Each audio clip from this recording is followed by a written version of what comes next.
Hello friends, आज हम unit 5 linear equation, direct method और इटरेटिव मेथड्स के बारे में कि एक मेथड को हम यहाँ पर स्टडी करेंगे।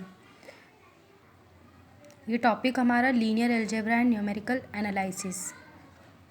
मेनली मैंने ये इसके अंदर जो एग्जांपल है बीएससी थर्ड ईयर के लिए हैं और ये आपके लिए बीसीए, बी जो भी इंजीनियरिंग या फिर मैथमेटिक्स के स्टूडेंट है जो हायर मैथमेटिक्स को रीड आउट करते हैं उसके लिए है ये टॉपिक। हायर मैथमेटिक्स से रिलेटेड जो भी कॉम्पिटिटिव एग्ज़ाम में क्वेश्चंस पूछे जाते हैं तो ये टॉपिक के अंदर की जो एक मेथड है मैंने इसके अंदर कवर अप की है, linear equation, direct method and iterative method. इसके अंदर हम जो आज मेथड को पढ़ने वाले हैं वो है हमारी एलयू डिकम्पोजिशन मेथड। ठीक है, एलयू डिकम्पोजिशन मेथड, इसको हम फैक्टराइजेशन मेथड भी कहते हैं। कभी कभी इस मेथड को हम क्राउड्स मेथड के नाम से भी जानते हैं। ठीक है, तो कैसे इस मेथड को हमको वर्किंग में लाना है ना, तो उसके वर्किंग प्रोसीजर हम देख लेते हैं। सबसे पहले हमको consider a system of 3 equation, means हमको इक्वेशंस दी होगी। ठीक है, तो जो इक्वेशन है उसके अंदर 3 वेरिएबल्स दिए हुए होंगे। ठीक है, तो इस प्रकार से हमें कोई भी एक इक्वेशन उसमें A11 दैट मीन्स कोई भी यहाँ पर वेरिएबल 2x + 3y + 4z = 15 ऐसा कुछ भी यहाँ पर फॉर एन एग्जाम्पल हम इसको एक एग्जाम्पल से भी हम देखेंगे। तो पहले हम वर्किंग पोजीशन देख रहे हैं, तो उसमें हमको A1 के प्लेस पे कुछ भी 1 2 3, A22 के प्लेस पे 4 5 8 एनीथिंग कुछ भी यहाँ पर दिया हो सकता है। तो मान लेते हैं कि हमको एक इक्वेशन दी हुई है। ठीक है, तो उस इक्वेशन को हमको सबसे पहले Ax = b के फॉर्म में रिप्रेजेंट करना है ना। तो this system can be represented by the following matrix. उसको हमको Ax = b के फॉर्म में रिप्रेजेंट करना है। A यहाँ पर जो हमको दिया हुआ वेरिएबल्स का नंबर होगा, A11 के प्लेस पे जो भी होगा वो, A12 के प्लेस पे जो होगा वो, A13 के प्लेस पे जो होगा वो होगा। तो A11 यहाँ पर जो हमको वेरिएबल्स दिए होंगे, ठीक है, उसका x की प्लेस पे यहाँ पर हम x1 x2 x3 ले सकते हैं, x y z कुछ भी ले सकते हैं। b के प्लेस पे जो हमको = की इधर दी हुई वैल्यूज़ होंगी वहाँ। अब उसके बाद थर्ड स्टेप के अंदर हम क्या करेंगे, लेट a बराबर l u, a बराबर हम यहाँ पर क्या मान लेंगे l और u। l जो है वो हमारा लोअर ट्रायंगुलर मैट्रिक्स के लिए है और u हमारा अपर ट्रायंगुलर मैट्रिक्स को डिनोट करने के लिए है। लोअर ट्रायंगुलर मैट्रिक्स यानी कि हमको मैट्रिक्स में इन 3 प्लेस पे 0 और u मतलब अपर triangular matrix that means in 3 place पे हमको 0। ठीक है, अब हम यहाँ पर a बराबर LU पुट करेंगे फर्स्ट में और LUX = b हो जाएगा। ठीक है, अब UX की प्लेस पे अगर हम y मान लें तो क्या इक्वेशन हो जाएगी, LY = v। ठीक है, फिर इस वैल्यू L की प्लेस पे वैल्यूज़ को पुट करके y की वैल्यूज़ निकालेंगे। ठीक है, देन यहाँ से हमको जो वैल्यूज़ मिलेगी इसका यूज़ करके हम UX की प्लेस पे पुट करेंगे, है ना। The values of y1 y2 y3 are obtained by forward substitution when we know y। ठीक है, because y = y1 y2 and y3 the system UX = y gives. तो y1 y2 y3 की value से हमको upper triangular matrix की values मिल जाएंगी। ठीक है, इन वैल्यूज़ से हम क्या करेंगे, x1 x2 x3 की वैल्यूज़ को फाइंड आउट करेंगे, वही हमारा रिक्वायर्ड सॉल्यूशन होगा। ठीक है, वही लिखा है, to compute the matrices L and U from the relation A = LU we obtain this one. ठीक है, and now multiplying the matrix on left hand side then the equation corresponding element the both sides we have. Okay, अगर हम इसको example से समझेंगे तो हमें ज़्यादा समझ में आएगा। तो आइए हम इसके लिए मैंने यहाँ पर एक एग्जाम्पल ले लिया है।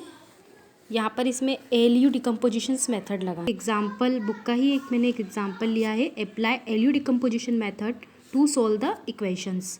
x1 plus 2x2 plus 3x3 equals to 14, 2x1 plus 5x2 plus 2x3 equals to 18, 3x1 plus x2 plus 5x3 equals to 20।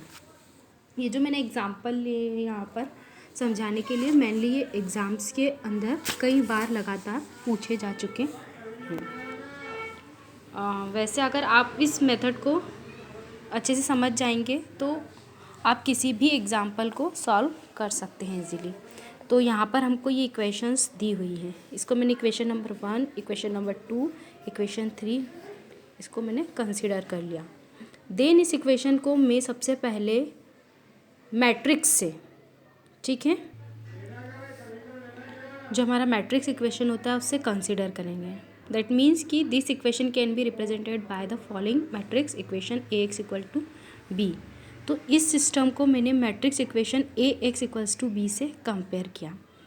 ए यहाँ पर हमको x के साथ जो भी वैल्यू दी हुई है वो होगा, x1 के साथ जो दी हो, x2 के साथ, x3 के साथ 2, ठीक है। तो वो सारी वैल्यूज़ हमारी क्या हो जाएगी, a, ठीक है। तो ये हमारा a को रिप्रेजेंट कर रहा है। a की प्लेस पे यहाँ पे दिया था 1, यहाँ पे 2, यहाँ पे 3, यहाँ पे 2, यहाँ पे 5, यहाँ पे 2, देन यहाँ पे 3, यहाँ पर 1, यहाँ पे 5, यानी कि x1, x2, x3 के साथ जो भी वैल्यूज़ हमें दी हुई है वो सारी हमारी a की वैल्यू हो जाएगी।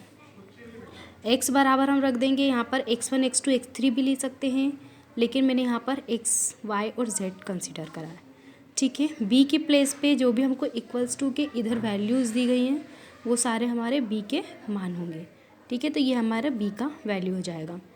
अब हम, ये हमारी स्टेप 1 हो गई कि सबसे पहले हमको गिवन मैट्रिक्स को, गिवन इक्वेशन को matrix equation Ax equal to b के साथ कंपेयर करना है। सेकेंड स्टेप के अंदर हम क्या करेंगे कि A equals to L U, ये जो हमारा A है इसको A बराबर एल यू मान लूँगी, ठीक है। ये हमारी सेकेंड इक्वेशन होगी। अब L की प्लेस पे तो 1 2 3 2 5 2 3 1 5 लिख दिया मैंने। L की प्लेस पे जैसे कि हमको पता है कि लोअर ट्रायंगुलर मैट्रिक्स हमारा क्या होता है, ठीक है। वर्किंग मेथड के अंदर हमने देखा था कि जो हमारा लोअर ट्रायंगुलर मैट्रिक्स होता है उसके अंदर हम यहाँ पर 3 प्लेस पे 0 लेते हैं, बाकी जो भी हमारे डायगोनल वैल्यूज़ होती हैं वो 1 1 होती हैं, बाकी प्लेस पे L21, L31 और L32 इनकी वैल्यूज़ हमें फाइंड आउट करनी रहती है। वैसे ही अपर U बराबर अपर ट्रायंगुलर मैट्रिक्स होता है, उसमें यहाँ नीचे, ठीक है, लोअर के अंदर ऊपर की साइड 0 लाना है और अपर के अंदर नीचे वाले साइड पे हमको 0 लाना है, ठीक है। इसके अंदर डायगोनल के अंदर 1 नहीं होता, यहाँ पे बाकी सारी जगह की वैल्यूज़ हमें फाइंड आउट करनी रहती है, ठीक है। तो सेकेंड स्टेप के अंदर A बराबर एल यू मान लेंगे। A की वैल्यूज़ हमें पता है, L बराबर क्या होता है वो हमें पता है, और U बराबर क्या होता है वो भी हमें पता है। इन वैल्यूज़ को निकालने के लिए हम जो हमारा मैट्रिसेस है लेफ़्ट हैंड साइड में उसको हम इक्वेट करेंगे उसके करस्पॉन्डिंग एलिमेंट्स के साथ दोनों साइड पर। मीन्स हमको ये जो लेफ़्ट हैंड साइड पर वैल्यूज़ गिवन है इन दोनों को क्या करेंगे हम करस्पॉन्डिंग एलिमेंट्स के साथ इनका मल्टीप्लिकेशन करेंगे। जैसे U11 का 1 के साथ, फिर 0 के साथ, U12 का, फिर 0, फिर U13 का, फिर ऐसे U22 का, U23 का एंड U33 का। अब जब हम मैट्रिसेस को लेफ़्ट हैंड साइड जो वैल्यूज़ है उस करस्पॉन्डिंग एलिमेंट्स के साथ जब हम मल्टीप्लाई करेंगे तो हमको 1 के साथ क्या तो U11, फिर 1 के साथ क्या तो U12, फिर 1 के साथ क्या तो U13, ऐसे करके हमको सारी वैल्यूज़ मिल जाएंगी, ठीक है। जब हमने इनको इक्वेट किया दोनों को कॉलम वाइज, ठीक है, तो ये हमारी स्टेप 3 हो जाएगी, ठीक है। अब उसके बाद क्या करेंगे, जो वैल्यूज़ है हमारी वो इक्वल टू के उधर जो गिवन मैट्रिसेस है उसके साथ जब हम इसको कंपेयर करते हैं, जैसे कि U11 को हमने 1 के साथ कंपेयर किया तो U11 की वैल्यू हमें 1 मिल गई। U12 को जब हमने गिवन मैट्रिक्स के साथ कंपेयर किया तो U12 की वैल्यू हमको 2 मिल गई, U13 की वैल्यू हमको 3 मिल गई। इसी प्रकार जब हमको L21 की वैल्यू फाइंड आउट करना थी, तो U11 डॉट L21 को जब हमने इस मैट्रिसेस के साथ कंपेयर किया तो U11 L21 equal to 2, U11 की प्लेस पे 1, L21 की प्लेस पे हमको कोई वैल्यू नहीं है तो हमने यहाँ पर L21 लिख दिया। U11 की वैल्यू हमको फर्स्ट मैट्रिसेस से मिल गई इक्वल्स टू के इधर। इस प्रकार हमको L21 की वैल्यू मिल चुकी है। अब जब हमको U22 की वैल्यू फाउंड आउट करनी है तो हमने U12 L21 प्लस U22 लिया इक्वल्स टू में 5। ठीक है, तो जो वैल्यूज़ हमको मिल चुकी थी प्रीवियस में U11 की, U12 की और L21 की, वो वैल्यूज़ हमने यहाँ पे पुट अप कर दी तो हमको इस प्रकार से U22 की वैल्यू मिल गई। यहाँ पे U13 L21 प्लस U23 दिया है, उसके इक्वल्स टू हमने 2 इस गिवन मैट्रिसेस से कंपैरिजन करने के साथ उसमें लिया हमने। ठीक है, फिर यहाँ पर जो वैल्यूज़ हमको दी हुई थी U13 की और L2 की वो हमने यहाँ पे पुट की, उसको सॉल्व करा तो हमको U23 की वैल्यू मिल गई है। इसी प्रकार जब हमको U12 L31 plus U22 L32 इसको हमने गिवन लिए राइट हैंड साइड वाले मैट्रिसेस से लेफ्ट हैंड साइड में जो गिवन मैट्रिसेस है उसको कंपेयर किया, राइट हैंड साइड और लेफ्ट हैंड साइड दोनों को कंपेयर किया तो हमको इसमें इक्वल्स टू के इधर क्या मिला 1। अब यहाँ पर U12 L31 U22 L32 इनमें से जो वैल्यूज़ हमको मिलेगी वो हम यहाँ पे पुटअप कर देंगे और जो वैल्यूज़ हमारे पास नहीं है वो हम फाइंड आउट कर लेंगे, यानी यहाँ से हमको L32 की वैल्यू मिल जाएगी। उसी प्रकार जब हमने U13 L31 U23 L32 plus U3 का कंपैरिजन उसके लेफ्ट हैंड साइड वाले मैट्रिसेस से किया तो इक्वल्स टू के उधर हमको क्या मिल जाएगा 5। ठीक है, अब इस इक्वेशन के अंदर जो वैल्यूज़ हमारे पास है U13 की L31 की U23 की L32 की वो वैल्यूज़ हम यहाँ पे पुट कर देंगे तो उससे हमको U33 का वैल्यू हमको मिल जाएगा। ठीक है, इस प्रकार से हमको U1 U12 U13 L21 U22 U23 L31 L32 U33 की वैल्यूज़ मिल जाएगी। ठीक है, तो ये हमारी हो जाती है स्टेप नंबर 4। ठीक है, अब स्टेप 5 के अंदर हमको क्या करना रहता है कि हमें पता है कि A बराबर क्या होता है LU होता है, तो A की वैल्यू तो हमको फर्स्ट इक्वेशन से ही पता चल गई थी कि A बराबर हमारा ये है मैट्रिसेस 1 2 3 2 5 2 3 1 5, तो हमने वहाँ पर वो लिख दिया। और L बराबर हमने क्या माना था, L बराबर हमने माना था कि 1 0, मतलब कि इसके अपर में जो ट्रायंगुलर मैट्रिक्स होते हैं वो 0 होते हैं, डायगोनल मैट्रिक्स 1 होते हैं, बाकी प्लेस पे L21 L31 और L32 ये सब। ठीक है, तो जो हमने वैल्यूज़ फाइंड आउट की है स्टेप नंबर 4 से L31 L21 की वो वैल्यूज़ हम यहाँ पर पुट कर देंगे। ठीक है, तो ये 1 0 0 2 1 0 3 -5 1 हो जाएगा। इसी प्रकार U की प्लेस पे हमने क्या किया, हमको पता है कि अपर ट्रायंगुलर मैट्रिक्स बराबर क्या होता है, नीचे के लोअर में जो मैट्रिसेस की वैल्यू होती है वो 0 होती है, बाकी प्लेस पे U11 U12 U13 U22 U23 और U33 की वैल्यूज़ हमें रखनी होती है। ये वैल्यूज़ को हमने स्टेप नंबर 4 से फाइंड आउट कर लिया है। U11 12 13 की वैल्यूज़, ये सारी वैल्यूज़ उठा के हमने यहाँ पे पुटअप कर दी। ठीक है, तो ये U11 U12 U13 U22 U23 U33 इनकी वैल्यूज़ को हमने पुट कर दिया, तो इस प्रकार हमको A बराबर LU मिल गया।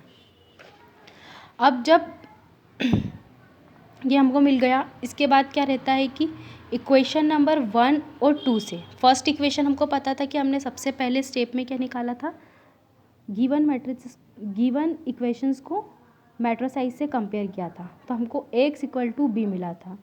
ठीक है, A बराबर अभी मुझे पता है कि A बराबर LU होता है, तो मैंने इसकी प्लेस पे LU रख दिया, LU X equals to B।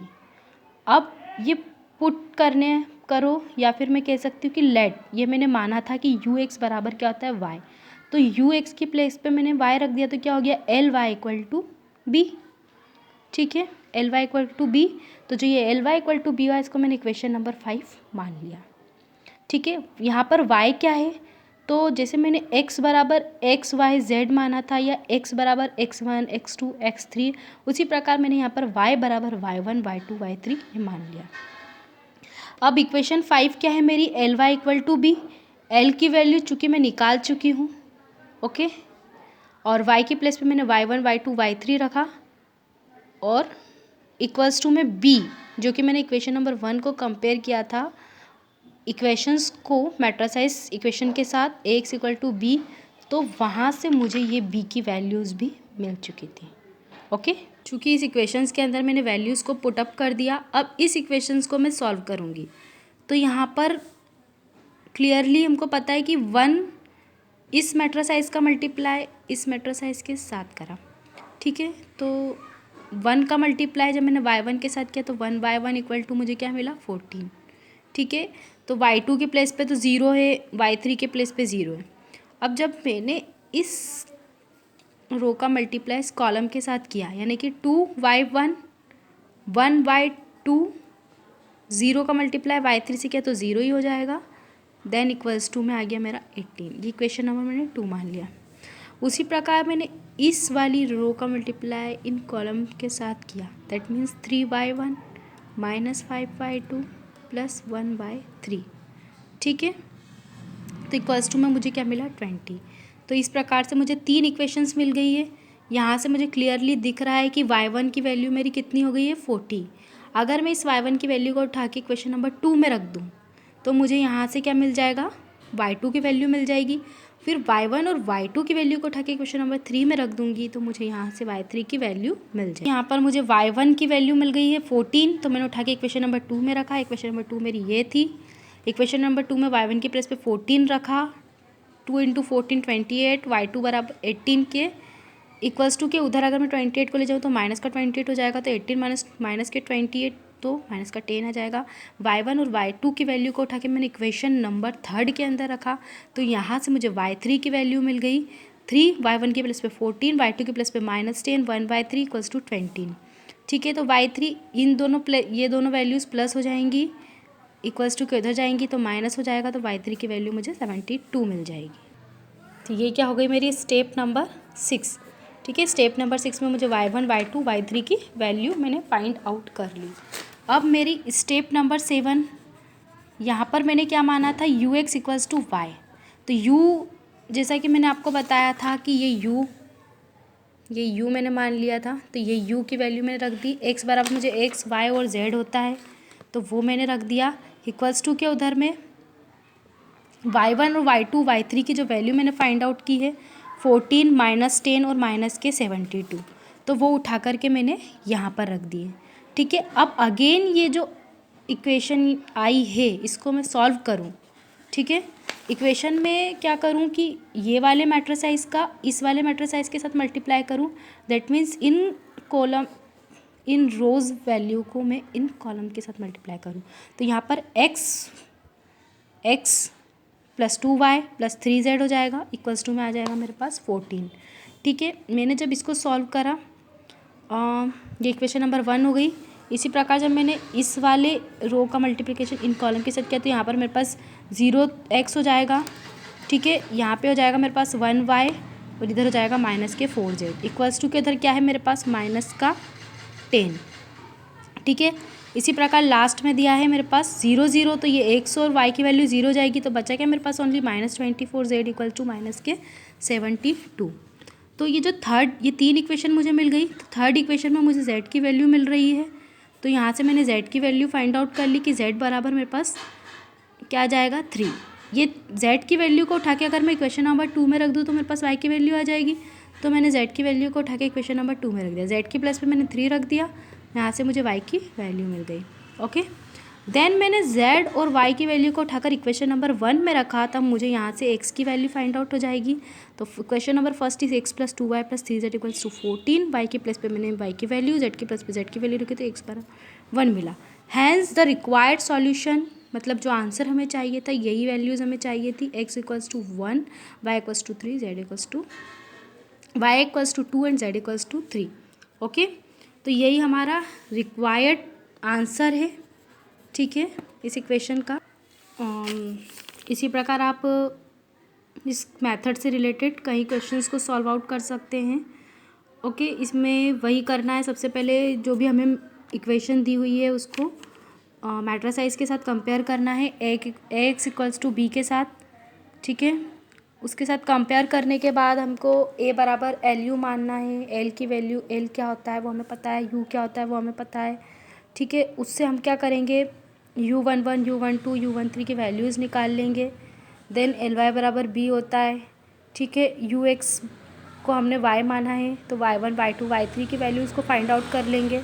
y1 y2 y3 की वैल्यूज़ को फाइंड आउट करके अगेन हम उसको ux इक्वल टू, ठीक है, y के साथ कंपैरिजन करेंगे, वहाँ से हमको x की वैल्यूज़ फाइंड आउट हो जाएगी और यही x की जो वैल्यूज़ है वो हमारे रिक्वायर्ड आंसर्स ऑफ सॉल्यूशन है। आई होप ये वीडियो आपको समझ में आया होगा और मेरे चैनल पे मैं इसी प्रकार और भी लीनियर अलजेब्रा से रिलेटेड वीडियोस अपलोड करूँगी। तो मेरे वीडियोस अगर अच्छे लगते हैं तो आप लाइक कर सकते हैं और आगे के वीडियो देखने के लिए चैनल को सब्सक्राइब कर सकते हैं। Thank you friends.